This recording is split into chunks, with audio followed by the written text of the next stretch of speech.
राष्ट्र की आवाज के जरिए आपको यह बताना चाहता हूं कि ओपीएस प्लान क्या है, जिसकी मांग सरकारी कर्मचारी लगातार लंबे वक्त से करते आ रहे हैं, उसको भी समझना बहुत जरूरी है। स्क्रीन पर लाइए। ओपीएस में रिटायरमेंट के वक्त कर्मचारी वेतन की आधी राशि पेंशन के तौर पर दी जाती है। ओपीएस में जनरल प्रोविडेंट फंड यानी जीपीएस का प्रावधान है।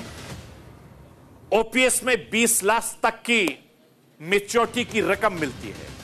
ओपीएस में पेमेंट सरकार की ट्रेजरी के जरिए ये होता है, पैसा होता है, उसके जरिए होता है।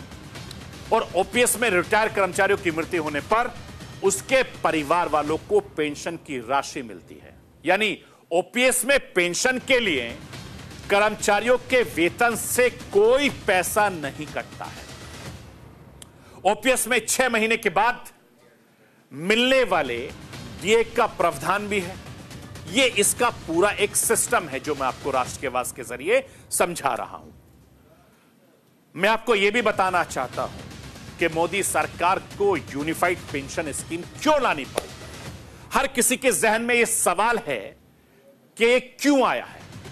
मैं वो भी आपको समझाना चाहता हूं। स्क्रीन पर लाइए। एनपीएस के जरिए सरकारी कर्मचारियों को निश्चित पेंशन नहीं मिलती है। एनपीएस को लंबे वक्त से विरोध हो रहा था। एनपीएस में बदलाव की मांग उठ रही थी। जनवरी 2004 में खत्म ओपीएस को दोबारा वापस लाने की मांग कर रहा है। ओपीएस में निश्चित पेंशन मिला करती थी और न्यू पेंशन स्कीम में लंबे वक्त से रिफॉर्म की मांग भी उठ रही थी। यानी 2023 में स्वामीनाथन की अध्यक्षता में जो गठित कमेटी हुई थी, उस कमेटी ने यूपीएस लाने की सिफारिश की थी और प्रधानमंत्री नरेंद्र मोदी ने पूर्व वित्त सचिव टीवी स्वामीनाथन की अध्यक्षता में एक कमेटी का गठन किया था।